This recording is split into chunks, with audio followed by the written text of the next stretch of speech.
আসলে actually schedule B পর্যায়ে বলা যায় না, এটা সাময়িক একটা ত্রুটি। এটা জয়ন্তিকা এক্সপ্রেস ট্রেনের জন্য যে পাওয়ারটা কাজ করবে বলে সিদ্ধান্ত ছিল সেটা 2908, এই পাওয়ারটা সাডেনলি আন্ডার রিপেয়ার হয়ে যায়, যার জন্য ওই পাওয়ারটা মেরামতাধীন আছে, পাওয়ারটা রেডি হলেই ট্রেনটা ছেড়ে যায়। আমরা নিরাপত্তা ব্যবস্থাটাকে আগে জোরদার করব, যাত্রীদের সম্মানিত যাত্রী সাধারণের নিরাপত্তা ব্যবস্থা নিশ্চিত করার লক্ষ্যে এই যে দুর্যোগপূর্ণ আবহাওয়া, যেরকম অতিবৃষ্টি এবং ঝড়ো বাতাস, এতে মানে রেলওয়ে ট্র্যাকে কোনো অবস্ট্রাকশন আছে কিনা এটা দেখে নিশ্চিত করে ট্রেন চলাচলের নির্দেশনা আছে, যার জন্য দুই একটি ট্রেন কিছুটা বিলম্ব দেখা দিয়েছে। আমাদের বিশেষ টিম এগুলো যথারীতি নিয়মিতই পরিদর্শন করছে কোনো কোচে ত্রুটি আছে কিনা। এরপরেও যদি কোনো অভিযোগ পাওয়া থাকে সেগুলো আমলে নিয়ে এটা যথাযথ ব্যবস্থা গ্রহণ করা হয়েছে।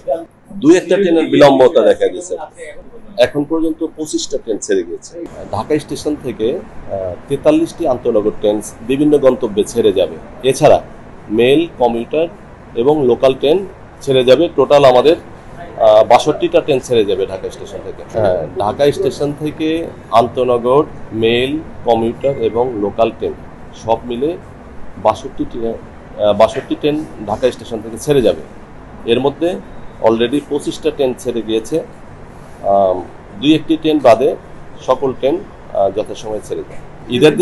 ঈদের দিন আমাদের দুটা নির্দিষ্ট মেল ট্রেন চলাচল করবে। আমরা অতীতের অভিজ্ঞতা থেকে দেখা গেছে যে মানে ঈদের কাছাকাছি সময়ে দুই একটা দিন যাত্রীর চাপটা হঠাৎ বেড়ে যায়।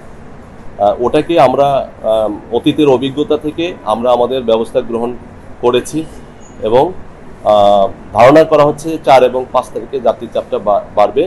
সেটাকে কেন্দ্র করে আমরা যথাযথ ব্যবস্থা গ্রহণ করেছি আর কি। নিরাপত্তা বিষয় এবং আদারওয়াইজ যে বিনা টিকিটের যাত্রী প্রতিরোধ, ছাদে ভ্রমণ প্রতিরোধ উল্লেখিত বিষয়ে যথাযথ ব্যবস্থা গ্রহণ করা হয়েছে।